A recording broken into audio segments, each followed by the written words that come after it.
Arrakis teaches the attitude of the knife, chopping off what's incomplete and saying, now it's complete because it ended here. From Collected Sayings of Muad'Dib by the Princess Rulon. A man in Harkonnen uniform skidded to a stop at the end of the hall, stared at Yueh, taking in at a single glance Mapes' body, the sprawled form of the Duke, Yueh standing there. The man held a laser gun in his right hand.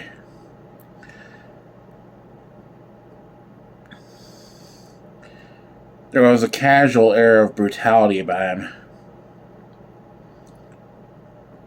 A sense of toughness and poise that sent a shiver through Yueh. Sardaukar, Yueh thought. A Bashar by the look of him. Probably one of the Emperor's own sent here to keep an eye on things. No matter what the uniform, there's no disguising them. You're Yueh, the man said. He looked speculatively at the silk skull ring on the doctor's hair.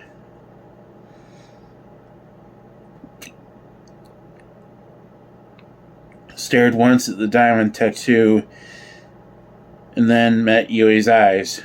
I am Yueh, the doctor said. You can relax, Yueh, the man said.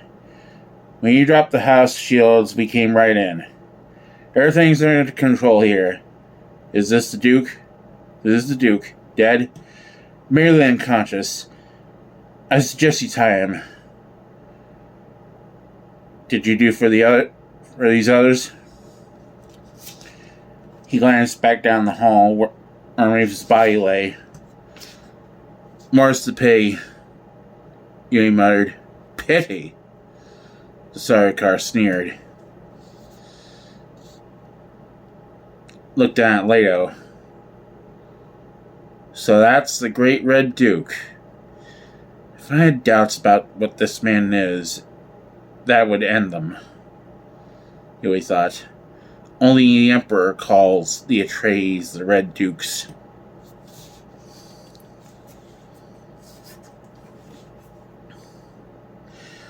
Sardaukar reached down, cut the Red Hawk insignia from Leo's uniform. Little souvenir, he said. Where's the Ducal Signant ring? He doesn't have it on him, Yueh said. I can see that, the Sardaukar snapped. Yueh stiffened, swallowed. If they press me, bring in a truthsayer, they'll find out about the ring, about the thopter I prepared. All will fail. Sometimes the Duke sent the ring with a messenger as surety that an order came directly from him, Yueh said. Must be damn trusted messengers.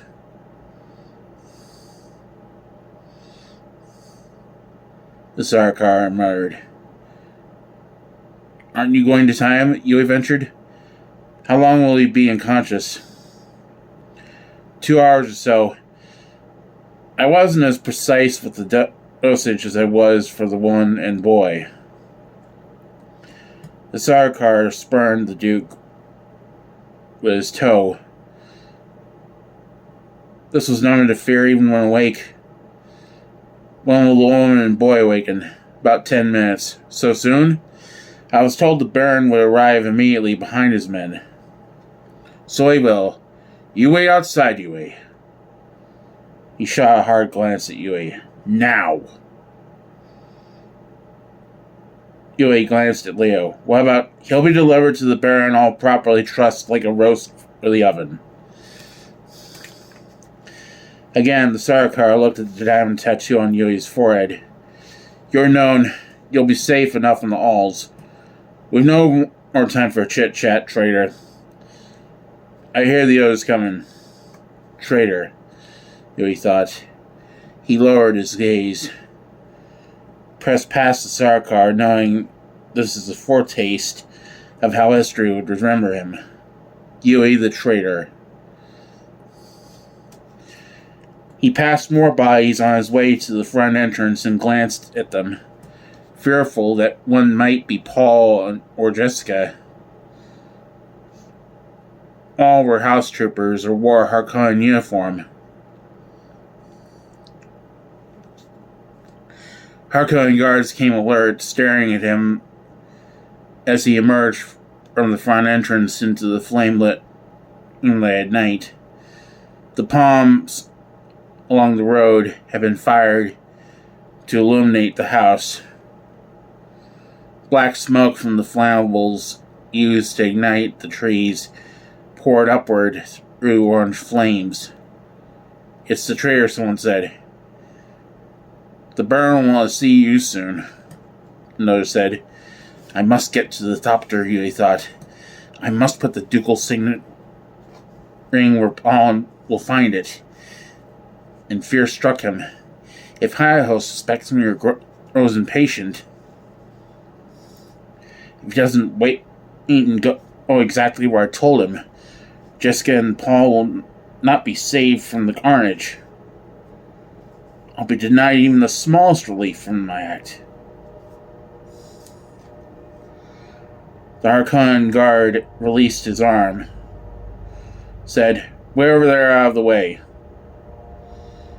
Abruptly, Yueh saw himself as cast away in this place of destruction, spared nothing, given not the smallest pity. Idaho must not fail.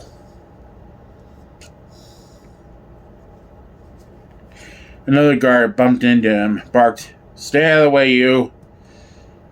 Even when they've profited by me, they despise me," Yueh thought. He straightened himself as he was pushed aside, regained some of his dignity. "Wait for the Baron," a guard officer snarled. Yueh nodded, walked with controlled casualness along the front of the house, turned the corner into the shadows out of sight of the burning palms. Quickly, every step betraying his anxiety, Yueh made for the rear yard beneath the conservatory where the ornithopter waited. The craft they had placed there to carry away Paul and his mother. A guard stood at the open rear door of the house, his attention focused on the lighted hall and men banging through there, searching from room to room. How confident they were. Yueh hugged the shadows, worked his way around the ornithopter, eased open the door on the side away from the guard. He felt under the front seat for the Fremkit he had hidden there, lifted a flap, and slipped in the Ducal Signant. He felt the crinkling of the spice paper there, the note he had written, pressed the ring into the paper. He removed his hand, resealed the pack. Softly, Yueh closed the ornithopter door, worked his way back to the corner of the house and around toward the flaming trees. Now it is done, he thought. Once more he emerged into the light of the blazing palms. He pulled his cloak around him, stared at the flames. Soon I will know. Soon I will see the Baron, and I will know. And the Baron, he will encounter a small tooth.